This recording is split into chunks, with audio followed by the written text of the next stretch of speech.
Mesdames, mesdemoiselles, messieurs, bonjour. Je m'appelle, Benoît Paré. Certains d'entre vous m'ont peut-être déjà vu sur, la chaîne Neutrality Studies en anglais, interviewé par, Pascal Lotta. Il se trouve que nous sommes restés en contact après cette première interview et Pascal Lotta m'a proposé d'animer sa chaîne, francophone, puisqu'en fait sa chaîne Neutrality Studies est définie en 10 langues différentes, dont le français. Et donc voilà, j'ai accepté cette proposition et aujourd'hui, j'ai, l'occasion et l'honneur d'interviewer, mon premier invité donc sur la chaîne Neutrality Studies et ce premier invité n'est autre que Nicolas Mirkovic. Bonjour Nicolas, Bonjour, bonjour, merci beaucoup pour l'invitation. donc merci d'avoir accepté l'invitation. Alors donc l'idée c'est que nous allons parler ensemble de l'actualité internationale. Sachant que, en ce moment, le sujet numéro 1 de l'actualité internationale, c'est bien évidemment, la l'opération militaire ou la guerre, selon les versions, qui a été lancée par les États-Unis et Israël contre la République islamique d'Iran. Donc cette guerre a été lancée le 28 février, de cette année. Donc, au moment où on enregistre cette émission, nous sommes le 11 mars. Donc ça fait 12 jours que la l'opération a commencé. Donc, sans plus attendre, je vais demander à Nicolas, est-ce que vous pensez que cette guerre est justifiée selon vous? Alors, c'est rarement facile de dire si une guerre est justifiée ou pas. Moi, j'aime bien me référer à saint Thomas, qui a édicté les 3 points d'une guerre juste. Il dit qu'une guerre doit être, il faut l'autorité du prince, il faut une cause juste, et il faut une intention droite. Alors, l'autorité du prince, on peut en discuter, mais en tout cas, les États-Unis agissent et Israël agissent officiellement en tant qu'État dans cette guerre, donc éventuellement, ils pourraient cocher cette case. En revanche, sur la cause juste et l'intention droite, clairement, on peut dire aujourd'hui cette guerre n'est pas juste parce qu'elle est d'abord illégale d'un point de vue du droit international. Il n'y a eu aucune autorisation du Conseil de sécurité des Nations Unies. L'Iran n'a rien fait directement à Donald Trump aujourd'hui.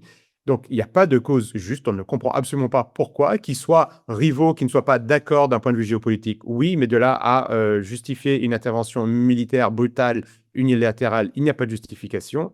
Et il faut aussi cette intention droite, d'après saint Thomas, et il n'y en a clairement pas. On voit même que les Américains, les sénateurs américains qui sortent de séances d'information en catimini, qui sont confidentielles, mais où ils sont capables quand même de donner quelques informations, disent tous aujourd'hui qu'ils n'ont pas de vision sur ce que veut faire Washington. Quelle est cette intention droite? On pourrait imaginer qu'ils veulent renverser un gouvernement. Ce serait illégal, mais voilà, mais ils auraient un plan B, ce serait pour un bien commun supérieur. Ce serait complètement illégal, ce serait pas juste, mais ils n'ont pas ça. Ils sont en train de bombarder pour bombarder. Ils ont très clairement dit qu'ils voulaient décapiter le régime, ce qu'ils ont fait dans les premières heures de l'attaque. Et aujourd'hui, c'est non seulement illégal, ce n'est pas juste. Et donc, non, ça, aux règles, quand on regarde à travers les règles de saint Thomas, cette guerre-là n'est pas justifiée du tout aujourd'hui. Et on voit bien que la situation se complexifie et pour Tel Aviv et pour Washington. D'accord. Donc, on sait qu'un des arguments qui a été avancé par, Donald Trump ou les gens qui le soutiennent, a été d'empêcher l'Iran d'acquérir la bombe atomique. Qu'est-ce que vous pensez de cette, justification possible? Je pense que c'est une hypocrisie, surtout quand on se souvient que l'Iran avait signé avec Barack Obama et avec la signature des membres du Conseil de sécurité de l'ONU et l'Allemagne, le fameux document du JCPOA en anglais, je ne sais plus comment on l'avait traduit en français, où les Iraniens s'engageaient à ne pas prendre le chemin de la bombe nucléaire. Souvenons-nous que l'ayatollah Khamenei, qui a été tué dans les premiers bombardements de ces derniers jours, avait interdit la fabrication de cette bombe. Ils n'en voulaient pas. Et les Iraniens étaient d'accord pour poursuivre l'enrichissement de l'uranium pour leur permettre de développer de l'énergie civile. Et que Donald Trump, quand il est arrivé au pouvoir la première fois en 2018, a retiré la signature des États-Unis. C'est-à-dire qu'il y avait un accord et il y avait une surveillance internationale sur l'Iran, sur ce sujet-là. Et c'est Donald Trump qui, en 2018, s'est retiré de cet accord. Et ça, évidemment, à partir du moment où il avait fait ça, c'était évidemment un très mauvais signal qui était envoyé à Téhéran. Et donc évidemment, la poursuite des discussions était de plus en plus compliquée. Téhéran pouvait très bien se demander quelle est la validité de la signature d'un président américain, puisqu'il suffit que le président change pour que nos relations avec le pays changent sur une matière aussi sensible que la bombe nucléaire. Ensuite, on peut aussi se poser la question de savoir au nom de qui est-ce que les États-Unis décident qui a le droit d'avoir la bombe nucléaire ou pas. Et je pense que ça, c'est un élément qui est important aussi. On sait qu'Israël a priori, même si c'est pas officiel, une bombe nucléaire dans la région. On sait que pour la stabilité de la région, est-ce qu'il faut un équilibre de la puissance nucléaire?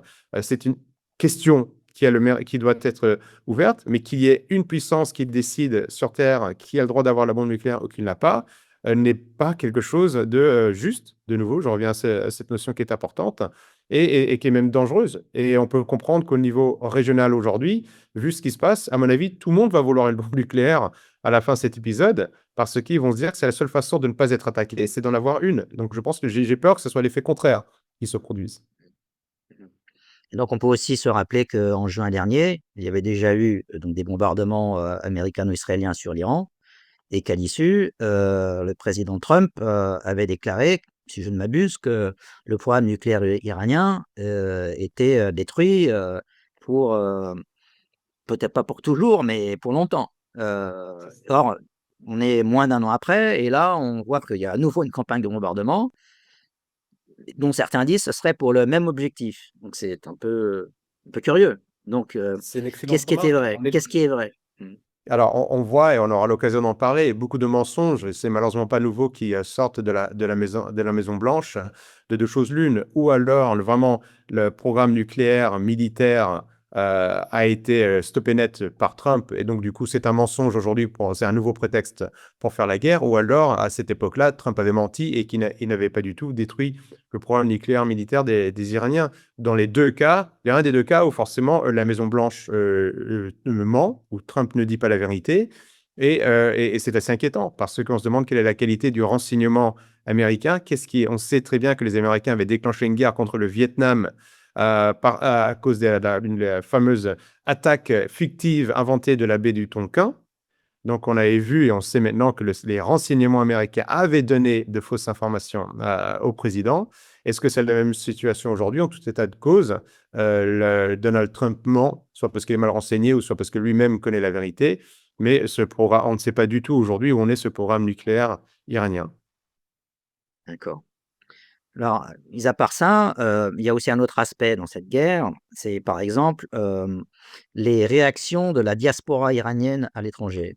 Hem, donc on voit beaucoup de réactions sur les réseaux sociaux, mais aussi, dans les journaux. On a vu des vidéos passer en France, aux États-Unis, ou ailleurs et moi, à titre personnel, je connais, quelqu'un qui est d'origine iranienne, mais qui est né en Suède et dont les parents sont des réfugiés kurdes iraniens, et dans sa famille, en fait, on a gardé un très mauvais souvenir de la République islamique d'Iran. Donc ses parents ont quitté l'Iran dans les années 80 et sont depuis, devenus en fait interprètes pour ce qui est l'équivalent de l'OFPRA en Suède, c'est-à-dire, le bureau qui s'occupe de l'accueil des réfugiés venant de cette région du monde. Donc ils sont à la fois interprètes en langue kurde, mais aussi en farsi, la langue iranienne. Donc ils accueillent beaucoup de réfugiés qui viennent raconter des histoires, plus ou moins traumatisantes, qu'ils auraient subies en Iran, justifiant qu'on leur accorde l'asile politique. Et donc les gens dans cette famille, voient dans l'intervention actuelle la seule possibilité de faire tomber le régime des mollahs, qui pour eux est un régime qui est un régime dictatorial, qui n'est pas du tout, recommandable. Donc apparemment c'est aussi une réalité en fait, dans ce conflit, qu'on peut difficilement ignorer. On n'a pas quelque chose de totalement noir et blanc a priori. Cela dit, quand on regarde aussi, d'autres éléments, notamment des vidéos qui sont diffusées, en ligne sur, la réalité de ce qu'est Téhéran aujourd'hui, il semblerait que, par exemple, la loi qui, obligeait les femmes à porter le voile n'est quasiment plus appliquée aujourd'hui à Téhéran. Moi, des vidéos que j'ai pu en voir, on voit bien, 1/3 des jeunes femmes qui marchent dans la rue sans voile. Hem et il y a plusieurs vidéos du même style qui montrent cette réalité-là. Donc peut-être que la diaspora qui est à l'étranger, en fait, vit sur un souvenir de l'Iran, qui était certes, comment dire? Assez traumatisant, mais qui ne correspondrait peut-être plus à la réalité sur place. Hem, Qu'est-ce que vous pensez, vous, de la réalité de la République islamique d'Iran aujourd'hui? Qu'est-ce que vous en savez? Alors, je pense qu'il y a plusieurs écueils et plusieurs pièges dans lesquels il ne faut pas tomber. D'abord, c'est difficile pour nous, Européens, aujourd'hui, de décider ce qui est bon ou pas pour, les autres peuples du monde et c'est un, travers qu'on a souvent de penser que notre modèle est le meilleur, c'est celui qu'on doit imposer et là, on est en train de se dire qu'on aurait le droit même de décider si le gouvernement d'un pays ou, la les mœurs ou les coutumes, sont bons ou pas bons. Ce n'est pas notre rôle. Ce n'est pas à nous de le faire, c'est aux Iraniens de décider ce qui est bon ou pas. Et on a tout à fait le droit de dire, il y a plein de choses que je pense que je n'apprécierais pas si j'étais en Iran. Ça me choquerait. Il y a beaucoup de choses aussi, et je pense qu'il faut être tout à fait honnête, qui sont biaisées par les médias aujourd'hui, où on veut forcément avoir une vision manichéenne de l'Iran qui est rétrograde, de l'Iran qui ne s'adapte pas à la modernité, alors qu'on sait aujourd'hui, je peux vous dire, l'Iran comment dire, sort chaque année plus d'ingénieurs que l'Allemagne et la France réunies. Donc, si vous voulez, il faut être un peu plus nuancé, mais le sujet de la politique iranienne doit être décidé par les Iraniens. Elle ne doit pas être décidée par un peuple extérieur. Je pense que ça, c'est un travers, surtout à travers un bombardement. Et ça, je vais commencer à répondre à ce premier point. Depuis quand est-ce qu'un bombardement américain a apporté la paix, la prospérité à un pays? Est-ce qu'ils ont apporté la paix et la prospérité au Vietnam? En Corée? Qu'est-ce qu'ils ont fait en Irak? Ils ont détruit un système laïque ou qui était autoritaire, il n'y a pas de doute, mais il y avait un respect pour toutes les religions. Et sur les décombres de l'Irak détruit par les États-Unis est né l'État islamique. En Afghanistan, au bout de 20 ans d'occupation militaire par les Américains et les militaires de l'OTAN, ils ont fini par rendre l'Afghanistan aux talibans. En Syrie, l'OTAN a déclenché une guerre civile, ou en tout cas a encouragé une guerre civile, a tué le président de la Libye et le responsable qui a été soutenu par BHL, par le reste de l'Occident, a mis en place la charia. Donc ce mythe qui consisterait à penser que l'Amérique apporte une meilleure solution que ce que les personnes connaissaient précédemment est un mensonge. Ce n'est absolument pas vrai. Et il ne faut pas tomber dans le piège de penser que les Américains vont apporter la paix. On l'a vu il y a quelques instants que les Américains n'ont pas de plan B, ils ne savent pas qui va prendre le pouvoir. Et ce n'est pas leur intérêt. La réalité des guerres américaines, c'est qu'elles servent comment dire, à financer leur complexe militaro-industriel. Et ce n'est pas un complot, c'est le président américain Dwight Eisenhower lui-même qui nous l'a dit dans son discours de fin de mandat. On le sait aujourd'hui que l'Iran, comme hier, l'Irak, la Libye, l'ex-Yougoslavie même, la Syrie, l'Afghanistan s'écroulent, soit livrés à des pilleurs, soit livrés à des régimes ou des gouvernements encore pires que ce que les Américains vont attaquer, n'est pas un souci pour Washington. C'est pas leur projet, c'est pas comme ça. Ils voudront certainement faire main basse sur les ressources naturelles, mais le reste, c'est pas leur souci. Donc, penser que l'Amérique va apporter quelque chose de mieux, c'est un mensonge. Et le dernier point que j'aimerais juste soulever, mais qui est important, c'est qu'il ne faut pas oublier que ça fait au moins depuis les années 50 que Washington a l'Iran dans le collimateur.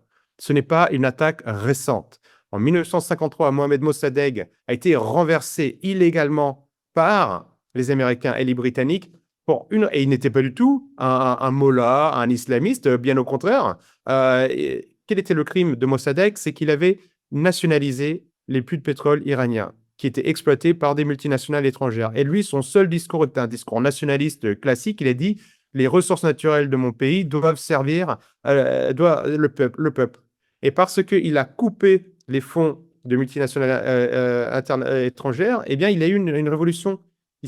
Donc ils ont mis le Shah au pouvoir. Et n'oublions pas aussi le rôle qu'ont joué les Occidentaux dans le renversement du Shah et la mise en place des ayatollahs, parce qu'ils pensaient que les ayatollahs seraient moins enclins à collaborer avec l'URSS que ne l'était le Shah. Et donc, les Américains n'ont cessé de se mêler des histoires des Iraniens, de mener de l'ingérence. À aucun moment est-ce qu'ils ont apporté la paix et la prospérité.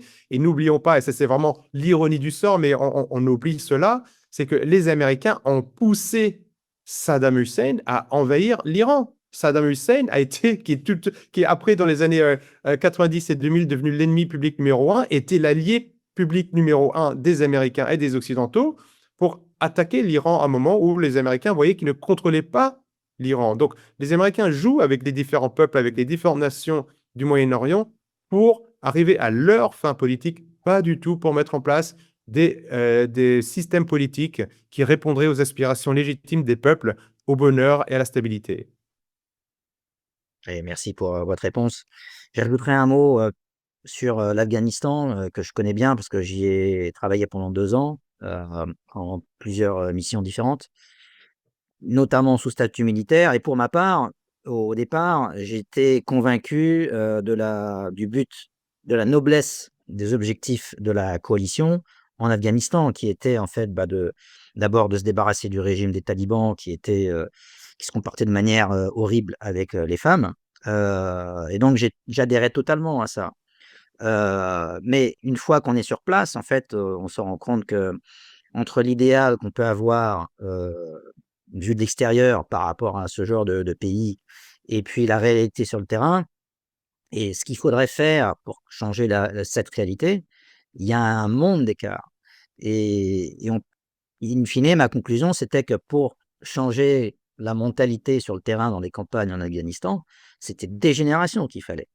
C'est pas une mission courte qu'il faut, mais à ce moment-là, si, il faut, rester sur place pendant des générations, quelle différence y a-t-il entre ça et le colonialisme? C'est à ce moment-là, vous rentrez dans une logique de néocolonialisme et le néocolonialisme crée toujours des résistances, surtout quand ça vient de gens qui sont d'une culture totalement différente, en l'occurrence pas une culture, islamique. Donc forcément, vous créez le rejet et donc ce qui fait que, l'Occident, n'est pas certainement pas le mieux placé pour changer la culture des peuples de culture islamique. Voilà, c'est la conclusion à laquelle j'étais arrivé. Donc si on transfère ça sur l'Iran, je vois pas comment, l'Iran accepterait que des peuples non musulmans viennent leur dire comment ils doivent vivre. Bien sûr. C'est probablement à eux de trouver, solution, qui leur conviendrait et qui soit, comment dire, acceptable pour leur population, de manière générale. Et Que c'est même pensez-vous? l'effet contraire qui se réalise en ce moment. Et moi, je l'ai vécu en ex-Yougoslavie, quand la Yougoslavie a été bombardée, j'étais sur place. C'est l'effet contraire, c'est-à-dire que vous avez un professeur américain qui s'appelle Robert Pape, qui est un élève, si je ne dis pas de bêtises, de Mearsheimer, et qui lui dit, qui a analysé ce type de bombardement ciblé et les effets sur la population. Il dit qu'en 100 ans de bombardement ciblé de la part de nations étrangères, aucun gouvernement n'est tombé. Parce qu'il y a un effet de rejet et que même si la population locale n'aime pas le gouvernement ou le régime est en place, il aime encore moins être bombardé par une puissance étrangère. C'est-à-dire que même la population locale, celle qui vit sur place, pas la diaspora, n'est peut-être pas forcément d'accord avec les lois d'Iran aujourd'hui, mais il préfère encore rester unis face à la menace étrangère. Et c'est un réflexe qui est logique pour un peuple. Et c'est ce que souligne récemment, il y a plusieurs articles de Pape dans les médias que vous pouvez retrouver. Il dit exactement ça, ça ne sert à rien. On va faire que renforcer le sentiment anti-américain sur place. Et donc, toute velléité de, entre guillemets, occidentaliser l'Iran est en train d'échouer aujourd'hui avec une politique de bombardement. Et pareil, je rappelle, ce n'est pas à nous de décider, c'est aux Iraniens, à chaque peuple de décider, et même s'il y a des moments difficiles. Hein, on a connu en France aussi des périodes difficiles. Les Français, la plupart du temps, ont compté sur leur propre ressort pour s'en sortir et pas trop dépendre des autres. Alors à cet argument, il y en a qui répondent que nous, Français, nous avons bien été libérés par, l'armée américaine, en 1944-45. Sauf que, on peut aussi avancer que déjà en termes civilisationnels, heu, je veux dire, il y avait relativement peu d'écart entre les États-Unis et l'Europe de l'Ouest. Or, comme je dis, quand on a, des gens qui veulent imposer un régime de l'extérieur, mais qui n'appartiennent pas à la même civilisation, à la même, religion et on sait que la civilisation est liée d'abord à une religion. Vous avez beaucoup plus de réticence potentielle de la part de la population à Bien sûr. accepter l'ingérence. Voilà, Bien sûr. donc je pense Parce qu'on que vous est voyez d'accord cette là-dessus. volonté de vouloir changer votre façon de faire, votre façon de vivre. Et ça, personne ne peut l'accepter. Et si je peux juste dire sur un petit mot sur le débarquement américain en France, bien sûr qu'il a aidé les Français. N'oublions pas qu'il y avait quand même un effort de résistance français qui, même s'il a été lent au démarrage, était de plus en plus actif, qui a eu un rôle majeur dans l'affaiblissement de l'armée allemande par les avancées de l'armée soviétique sur le front de l'Est et que les Américains ont débarqué en France en juin 1944, quand même assez tardivement. Et je terminerai juste sur cette anecdote. Le général de Gaulle n'a jamais célébré le débarquement des Anglo-Saxons en Normandie parce qu'il les voyait comme une deuxième occupation. Bon, ça, c'est un sujet à part, mais voilà, j'aime pas trop cette nation narrative qui consiste à dire qu'on a été complètement libérés par les Américains. Ils nous ont aidés, il n'y a pas de doute. J'ai beaucoup de reconnaissance même pour les soldats, les jeunes Américains qui sont venus mourir pour aider la France, mais il ne faut pas être aveugle sur la volonté des États-Unis et sur les raisons réelles de leur implication dans la Deuxième Guerre mondiale. Très bien. Après, pour revenir à la situation de l'Iran, bon, on s'aperçoit aujourd'hui, après une douzaine de jours d'opération, que visiblement les objectifs qu'on imagine être ceux de la coalition américano-israélienne, ces objectifs apparemment ne sont pas remplis. L'Iran n'a pas capitulé, bien qu'il ait perdu son leader, et même l'Iran refuserait de négocier au jour d'aujourd'hui, négocier un cessez-le-feu en tout cas. Et donc, on a l'impression que actuellement les États-Unis et Israël ne savent plus trop comment sortir des situations et on se demande ce qui va en ressortir. Donc à votre avis, si on élargit un peu la réflexion, est-ce qu'on est en train de vivre un point de bascule géostratégique majeur? Et si oui, pourquoi? Alors, je pense qu'il est encore tôt pour le dire, mais je pense qu'on en prend cette direction. J'aimerais rappeler un point qui est quand même pour moi aussi fondamental. L'Iran, en effet, a dit qu'il ne voulait pas discuter de négocier de cesser le feu en ce moment. N'oublions pas que c'est la deuxième fois, donc en juin de l'année dernière et il y a quelques semaines, que l'Iran et les États-Unis négocient. Récemment, c'était par l'intermédiaire de nations tiers qui étaient l'Oman. Deux fois d'affilée, les Américains, en pleine négociation, en pleine discussion diplomatique dans le but de trouver une situation stable, une situation pacifique, ont attaqué l'Iran. Donc je pense que l'Iran, très clairement, ne faisait pas confiance à la parole américaine à cause de cette histoire qu'on a évoquée il y a quelques instants depuis 1953 et le renversement de Mossadegh. Mais là, deux fois en moins d'un an, les Américains leur plantent un couteau dans le dos. Les Iraniens ont vu ce coup venir parce qu'ils connaissent leur histoire. Ils se souviennent de leur relation avec les États-Unis.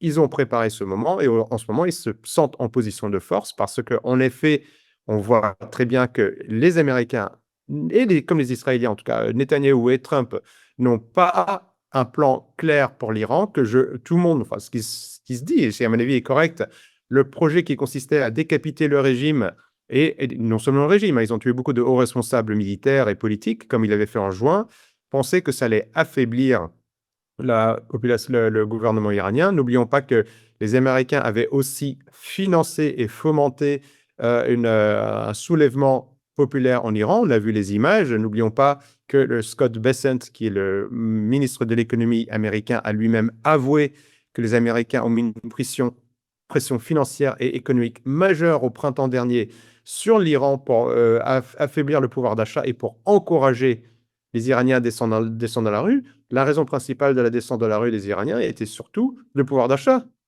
Avant même qu'ils aiment ou n'aiment pas le gouvernement, c'était le pouvoir d'achat et que cela n'a pas fonctionné. On sait aussi qu'ils ont acheminé des terminaux Starlink pour permettre aux Iraniens de communiquer parce que Internet était coupé. Cette tentative de révolution de couleur dans laquelle les Américains sont des experts n'a pas fonctionné.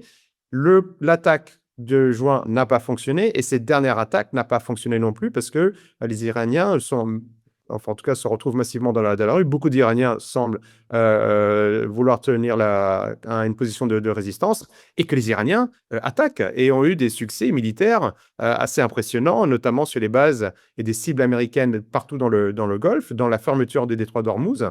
Et on voit que malgré des bombardements impressionnants de la part de Tel Aviv et de Washington, l'Iran continue à vouloir résister, ce qui met évidemment Washington dans une position délicate parce que n'oublions pas aussi que Trump avait promis qu'il ne ferait plus jamais ça, que c'était fini. Les guerres étrangères, les everlasting wars, ces guerres qui durent toujours.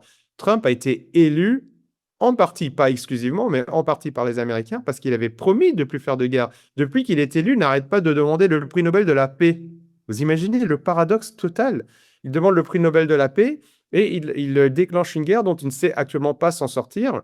Et les responsables politiques américains qui ont eu comment dire, des séances d'information de la part du gouvernement, qui ne peuvent pas dévoiler, disent qu'ils sont, enfin plusieurs ont dit qu'ils étaient effarés par le manque de stratégie aujourd'hui. Et c'est ce qu'on voit, même les stratèges militaires ne comprennent pas quel est le jeu de ces deux puissances contre l'Iran. Donc je pense que si ça continue, eh bien évidemment, on va vers un chamboulement géopolitique majeur parce que cette région est stratégique pour le monde. D'ailleurs, c'est pas pour rien que les Américains s'y intéressent, hein. Les Américains, les régimes qu'on pourrait juger dictatoriaux dans le monde ne posent aucun problème aux États-Unis. D'abord, quand ils sont alignés sur la politique américaine, ou alors quand il n'y a pas de pétrole ou quand il y a pas de ressources naturelles. Là, le Moyen-Orient fournit une bonne partie du monde en hydrocarbures. 20% des hydrocarbures du monde transitent par le détroit de Hormuz, qui est actuellement contrôlé par l'Iran. Et donc, on voit déjà au bout de quelques jours le prix du gaz et le prix du pétrole augmenter partout dans le monde, et notamment en Europe.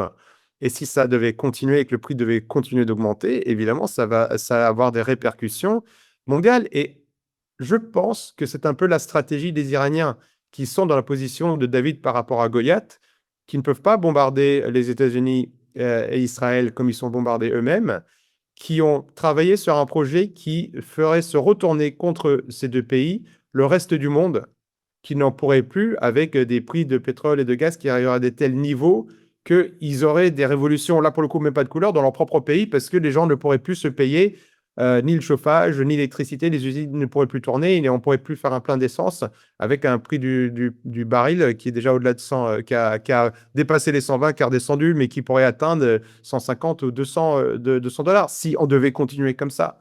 Donc, je pense que c'est la stratégie des Iraniens et qu'aujourd'hui, tel que je le comprends, ils ont envie que ça dure pour que cela se retourne une fois pour toutes contre les États-Unis. Et je terminerai juste sur ce point.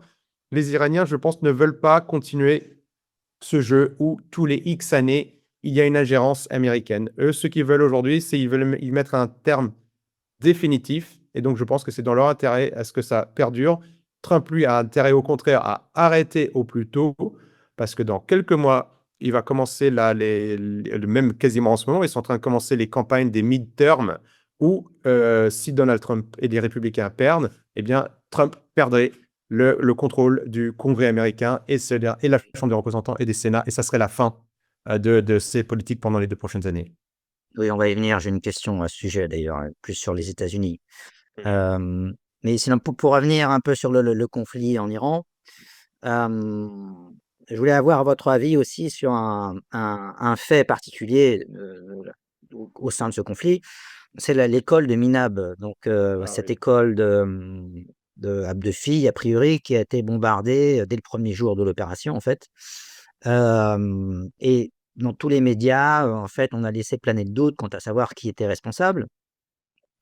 Sauf que, bon, entre-temps, il y a eu des révélations qui ont été faites par les médias américains, je crois de mémoire le New York Times, CNN, Oui. qui concluaient que, d'après leurs observations, il était probable que ce soit les Américains qui aient été responsables de ce drame, en fait.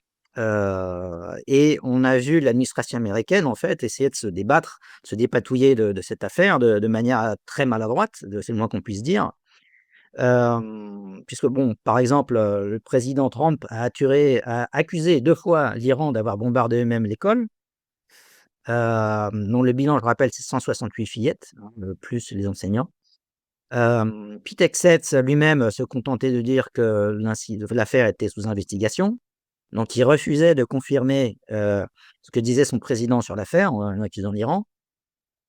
Et on a vu que plus tard, confronté à nouveau, au même sujet, le président Trump a dit en conférence de presse que, une fois on lui a dit que tout indiquait que c'était un missile Tomahawk qui était responsable de l'attaque, de l'explosion, heu, Trump a sous-entendu que, ça pouvait toujours être l'Iran et que l'Iran aurait trouvé le moyen de se procurer un missile Tomahawk de fabrication américaine, alors qu'il y a que 3 ou 4 pays dans le monde, qui officiellement ont acheté des Tomahawk et il y a que des pays occidentaux dans la liste. Mais bon, il a osé dire ça en conférence de presse. Donc et d'ailleurs, il a été, pris dans ses contradictions par un journaliste américain qui a priori travaille pour le New York Times. Mais en tout cas, quand on regarde cette série de déclarations du président, on se pose vraiment des questions sur, comment dire? On arrive à se poser des questions sur est-ce que le président est sénile ou pas? Et on s'amuse à se poser des questions sur son aspect, de santé mentale. Que pensez-vous du président Trump vu, ce qu'il nous a montré, ces derniers jours? Alors, plusieurs sujets. D'abord, a priori, la plupart des enquêtes convergent pour dire qu'à ce stade, il s'agirait en effet d'une attaque américaine. Évidemment, c'est clairement pas la première fois que les Américains bombardent une cible civile. Ça peut arriver dans une guerre, hein, et les Américains ils appellent ça un dommage collatéral. C'est terrible. Ils commençaient en plus la guerre par ça. C'est horrible. C'est un crime de guerre. C'est très clairement un crime de guerre. Et dans si le droit international était respecté, il y aurait des Américains qui devraient être ou qui devraient un jour être jugés pour cela, qu'il ait fait exprès ou pas. Il y a quand même 170 êtres qui ont perdu la vie, des familles entières chamboulées et des personnes qui n'avaient rien à voir avec cette guerre. Et par rapport à notre question précédente, je peux vous dire qu'il n'y a rien de pire pour retourner une population que la mort d'innocents. Donc c'est terrible. Et l'espèce de tentative de réponse maladroite de dire qu'ils ne savaient pas, qu'ils n'étaient pas au courant, qu'ils ne savaient pas qui avait des tomahawks, montre, je pense, un signe de fébrilité majeur. Parce que je pense qu'ils auraient dû admettre que c'était une erreur qui présente des excuses. Je pense qu'il n'y a aucune honte à présenter des excuses. C'est une erreur, ou pas. Hein, on peut se poser la question, quel était l'objectif, on ne sait pas aujourd'hui. Mais ils se sont perdus dans des conjectures de on ne sait pas, c'est peut-être nous, etc. Alors que la presse américaine, et il faut louer la presse américaine, qui part dans le monde occidental est quand même plus libre que ce qu'on peut voir nous en Europe, a mené une enquête, a été intéressé par ce sujet, voulait comprendre ce qui s'était passé et qui clairement nous dit de différentes sources, a priori, ce sont bien les Américains. Donc ça, je pense que c'est un premier point, c'est un crime de guerre et il faudrait que les responsables passent un jour devant un tribunal et ça montre la fébrilité américaine. Maintenant, est-ce que Donald Trump est sénile? Je ne sais pas quel est son état mental, je ne suis pas expert, mais en tout cas, son attitude est très inquiétante. Sa façon de gérer cette guerre, comme si c'était un jeu vidéo, comme si c'était un jeu tout court. Et on l'avait déjà vu à l'époque déjà avec Maduro, on l'a vu sur d'autres sujets. Trump, lui, il est extrêmement orgueilleux, il ment. On se demande s'il maîtrise ses dossiers, est-ce qu'il écoute ses conseillers, que lui disent ses conseillers, on ne sait pas, mais sa façon de gérer ça avec autant de légèreté, il devrait dire, bah, écoutez, si en effet, et il sait très bien, je pense que Donald Trump doit avoir accès aux informations qui lui disent si les États-Unis sont responsables ou pas, il pourrait gérer ça avec plus d'humilité. Et ça, un homme d'État qui a la tête froide, gérer ça avec plus d'humilité. N'oublions pas, si on regarde la communication de la Maison-Blanche sur X, c'est effarant. Ils ont montré l'autre jour une série de bombardements sur des cibles iraniennes, qui est donc une succession de bombardements avec une musique, je ne sais plus quel type de musique. Et à la fin, il y a une image, il y a une petite vidéo de Bob l'éponge qui dit en anglais, vous en voulez encore? C'est pas un jeu, la guerre. C'est terrible, Benoît, tu connais ça très bien. Il y a des personnes qui meurent, il y a beaucoup de stress, il y a beaucoup d'inquiétude. On peut pas prendre ça à la légère. Quand je parlais de la cause juste et de l'intention de droite de saint Thomas, on fait une guerre parce que c'est quelque chose d'extrêmement sérieux. Ils gèrent ça comme si c'était un jeu. Ils ne prennent pas ça du tout au sérieux. Ils pensent qu'ils peuvent continuer de mentir à une époque où on a de plus en plus d'accès à de l'information objective, il y a beaucoup plus de contradictions sur Internet. Il y a aujourd'hui des débats sur des sujets qu'on ne voit pas dans les médias dominants. Et moi qui ai connu les guerres en ex-Yougoslavie, on n'avait pas accès à toutes ces informations. Et quand on disait que tel bombardement avait été fait intentionnellement sur telle cible ou telle cible, c'était plus difficile de défendre sa position parce que il y avait une vision encore plus manichéenne sur le camp du bien et le camp du mal. Aujourd'hui, on a accès à tout ça. Ça devrait commander les responsables militaires et politiques américains un peu plus de retenue. Et surtout, qu'est-ce qu'on fait? Qu'est-ce qui s'est passé? La première réponse, première action de Trump devrait être de voir avec son commandement pour comprendre pourquoi est-ce qu'une école a été visée. Parce qu'en termes de communication, c'est catastrophique. D'un point de vue du droit, c'est catastrophique. C'est terrible ça. Et je pense que Trump, aujourd'hui, j'ai tellement d'images là qui me viennent à l'esprit sur ses communications de ces derniers jours. J'en donnais un autre où il dit qu'il croyait que l'Iran allait attaquer les États-Unis. et que c'est pour ça qu'il est intervenu. Et il dit, Jared, Et son Steve, gendre. Jared Mario, Kushner, pas voilà, le gendre, m'ont gendre. dit, m'ont dit que l'Iran allait nous attaquer. Donc, ce qu'il est en train de dire, donc il a un service de renseignement, il a un service militaire, il est en train de dire que son gendre lui a dit que l'Iran allait l'attaquer. Pete Hegseth, qui est donc le ministre de la Guerre, qui était un ancien, qui a été en effet ancien militaire, mais qui a ensuite été commentateur de Fox News, donc un journaliste, que Steve Witkoff, qui est un proche ami, mais qui est un ancien agent immobilier, et Marco Rubio, qui est un politicien professionnel, qui est le secrétaire d'État, lui ont dit que l'Iran allait l'attaquer. À aucun moment est-ce qu'il dit, voilà, j'ai tel document de mon service de renseignement militaire qui me permet de dire, voilà, pour telle et telle raison, nous allions être attaqués. Et de sa façon de le dire, on a même l'impression qu'il est en train de botter en touche en disant, c'est pas vraiment moi, vous savez, c'est mon entourage. Et dans son entourage, il n'y a quasiment pas, enfin, il se fonde sur aucun document ou preuve vérifiable. C'est extrêmement inquiétant. Le fait qu'il aime bien se mettre en scène sur X ou sur son compte Truth Social comme un mafieux, comme un homme fort, il y a, je pense, un problème psychologique grave qui n'est pas aidé par l'âge avancé de ces personnes. Et je ne serais pas rassuré. Moi, déjà, je ne suis pas rassuré de savoir la tête des États-Unis et je pense qu'il n'est pas à la hauteur de la situation. Mhm.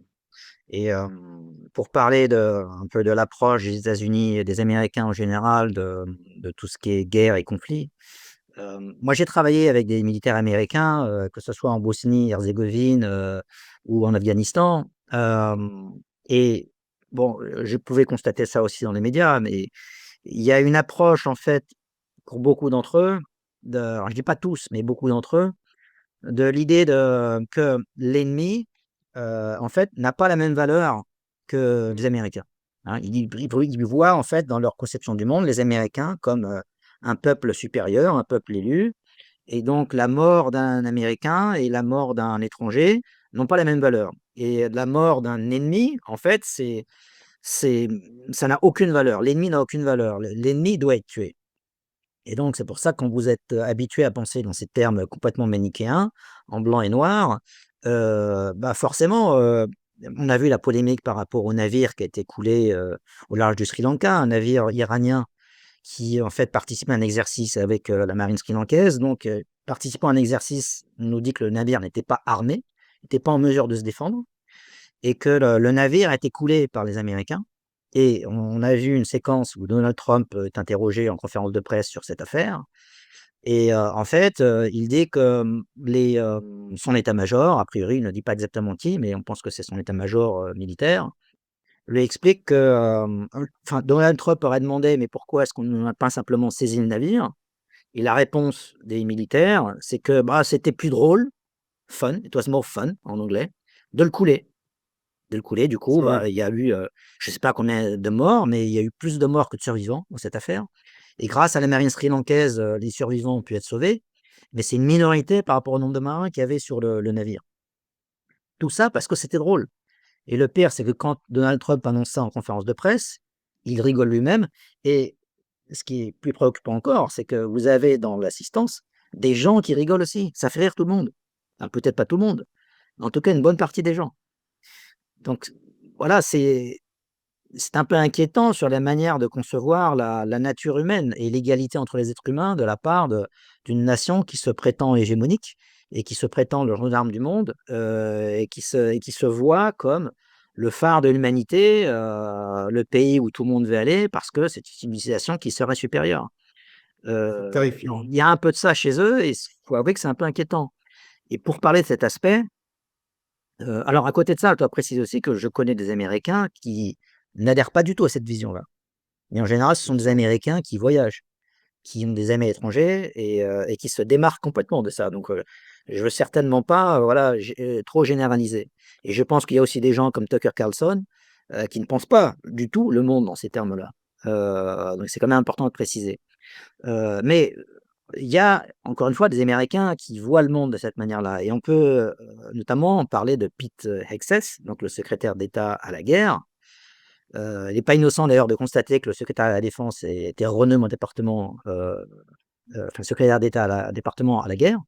C'est pas innocent dans l'approche, de l'administration Trump. Et donc, on a vu aussi récemment donc ce Pete Hegseth faire des déclarations très martiales, où visiblement il n'a montré aucune émotion à l'idée de bombarder l'Iran, dans ce qu'il disait lui-même ne pas être un combat, juste. «It's not a fair fight», comme il disait. «It's not meant to be» et voilà, on est là pour, écraser l'Iran et jusqu'à ce que l'Iran, capitule et fasse ce qu'on lui dit de faire. Voilà, c'est leur vision et dans l'esprit de PKFSF, ils sont dans leur droit moral, d'imposer leur volonté, à d'autres pays. Ils en ont l'air convaincus. Mais par rapport à ce discours de Pete Hegseth, par exemple, j'ai regardé une conférence d'Emmanuel Todd, enfin une conférence, une interview d'Emmanuel Todd sur un média, japonais en fait qui, à ma connaissance, n'a pas été beaucoup reprise, en occident jusqu'ici et je voulais vous faire réagir, à ce qu'a dit Emmanuel Todd. Donc faisant référence à ce discours de Pete Hegseth, il a dit que voilà, en voyant l'intégralité de cette conférence de presse, Emmanuel Todd a ressenti, l'expression d'une jouissance dans l'exercice de la violence, de même de plaisir de tuer et il précise que c'est quelque chose qu'on s'enrichisse à être homme. Donc, que pensez-vous de cette déclaration d'Emmanuel Todd?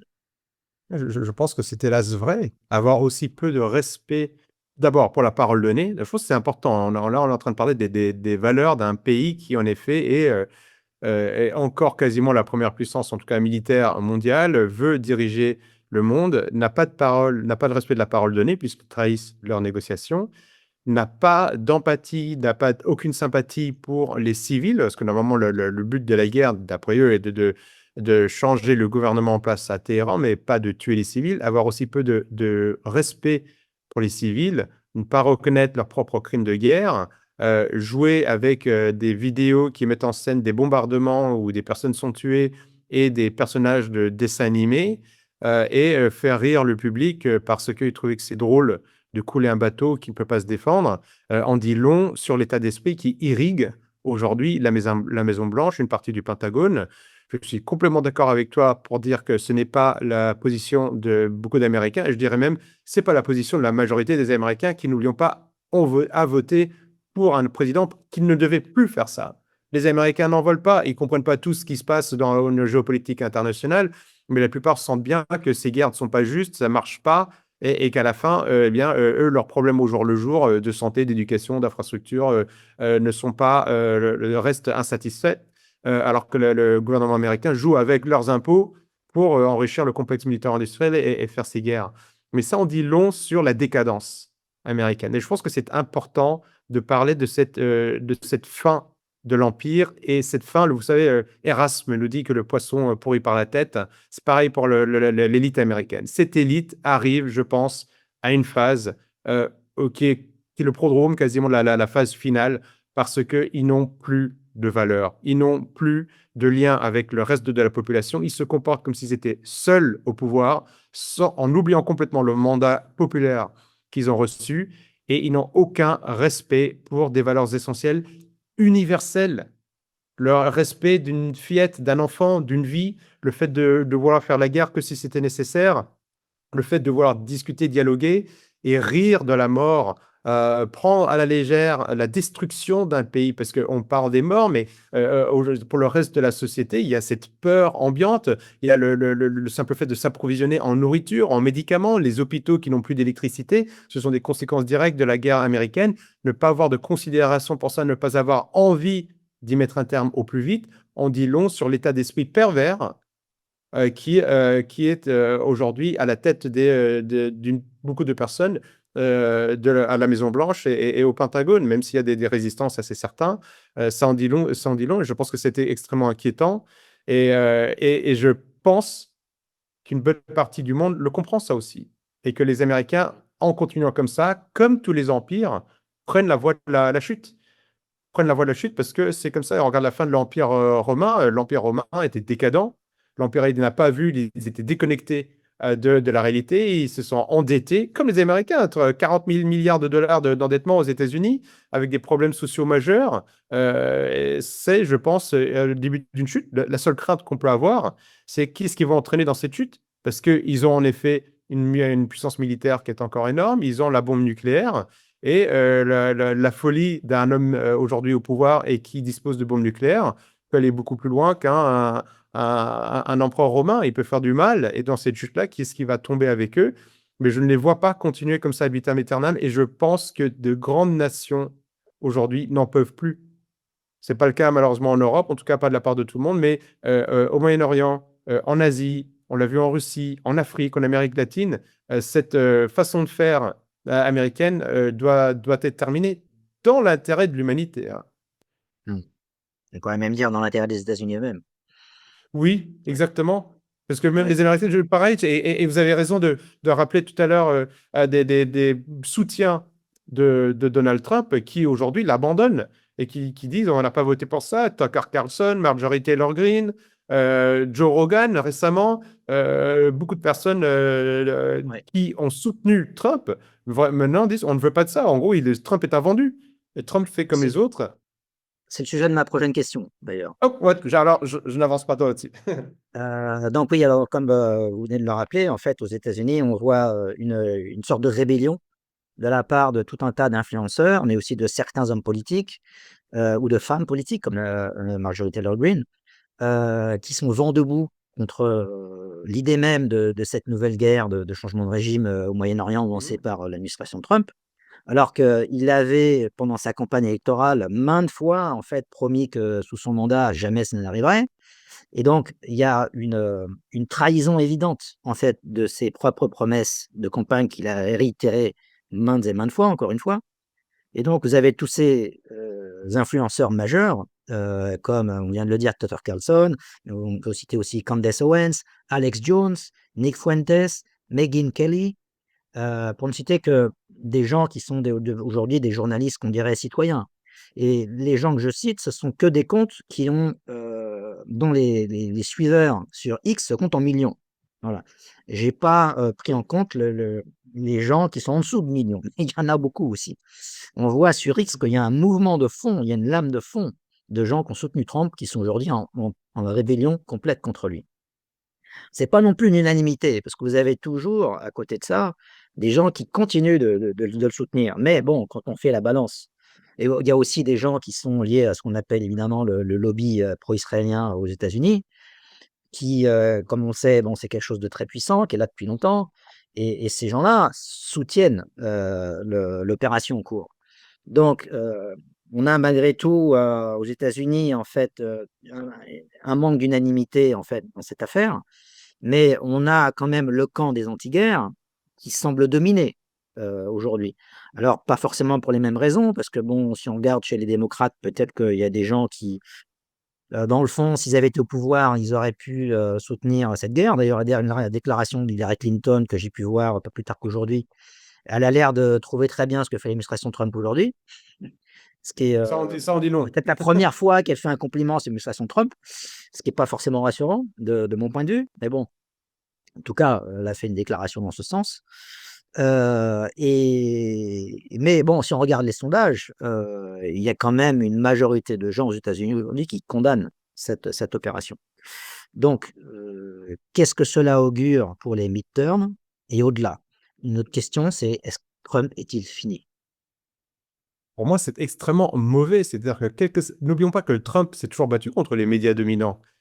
C'est eux qui leur parlaient de fake news, ils voulaient même pas répondre aux journalistes de CNN et que ce sont justement ces porte-voix de l'Amérique profonde, de l'Amérique qui ne croit plus les médias dominants, qui n'en peut plus de ces guerres étrangères, qui veulent qu'on s'intéresse à leurs propres problèmes, qui, à travers les voix d'un Tucker Carlson, d'un Alex Jones, d'un Dave Smith, d'un Megyn Kelly, ont exprimé cette voix et ont porté, je pense, Donald Trump au pouvoir.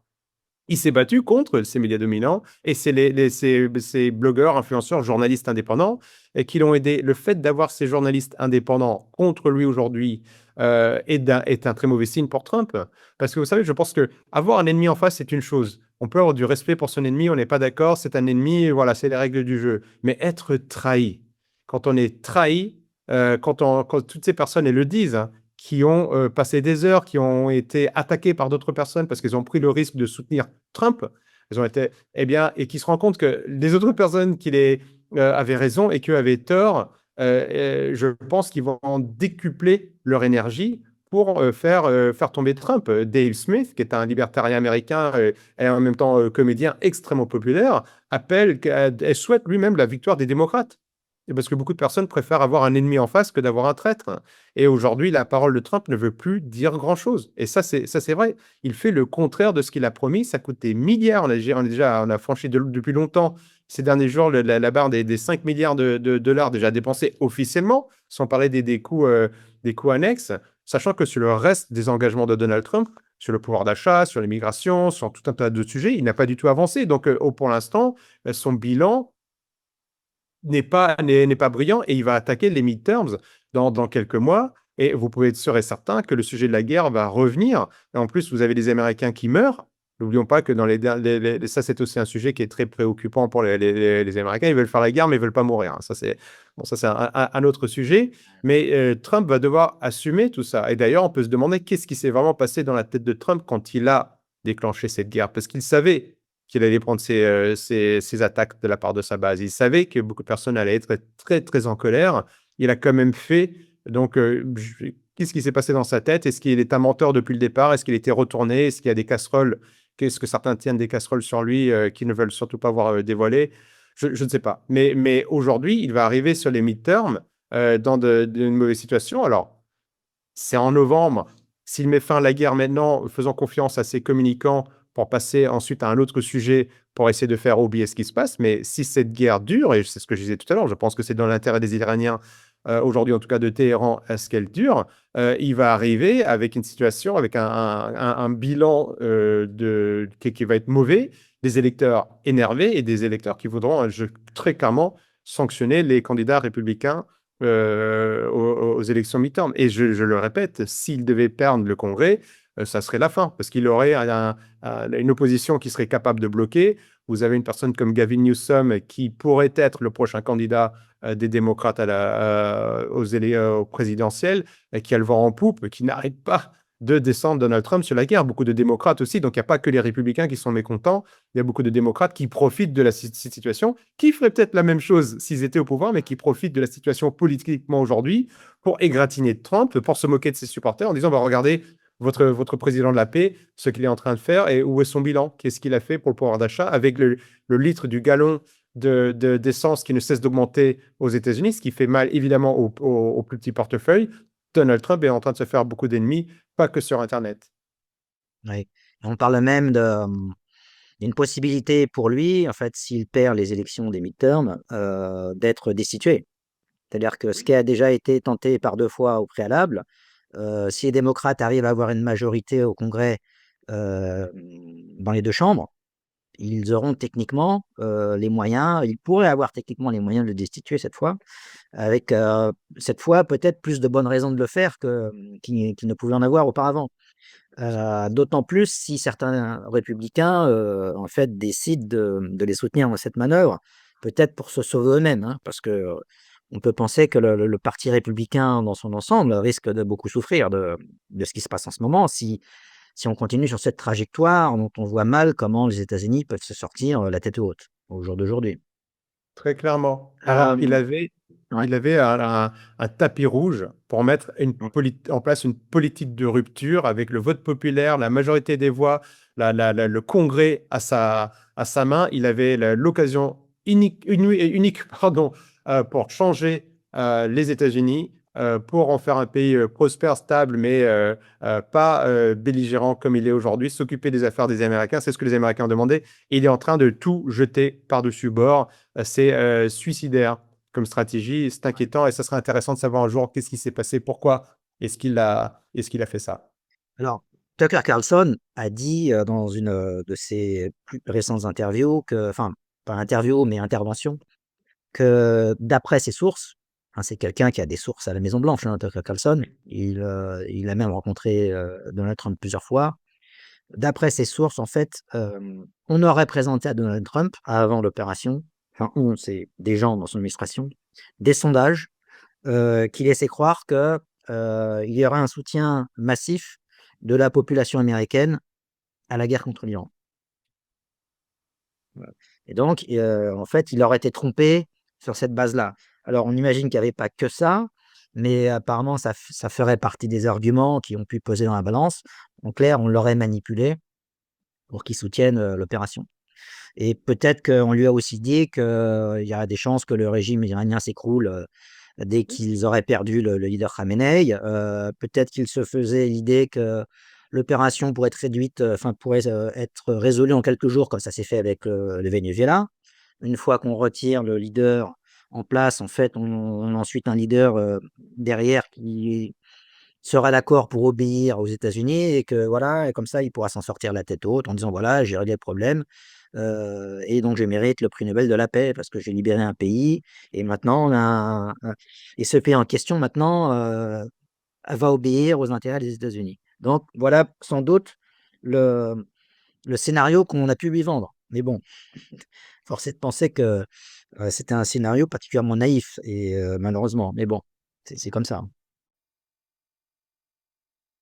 Avant de nous quitter, je vais peut-être vous demander, rapidement, on sait que vous avez, publié quelques ouvrages, si vous pouviez, en fait, citer les quelques ouvrages que vous avez écrits et dire en une phrase de quoi ça parle et in fine, dire où est-ce que les gens peuvent suivre, en fait, vos réflexions sur le monde.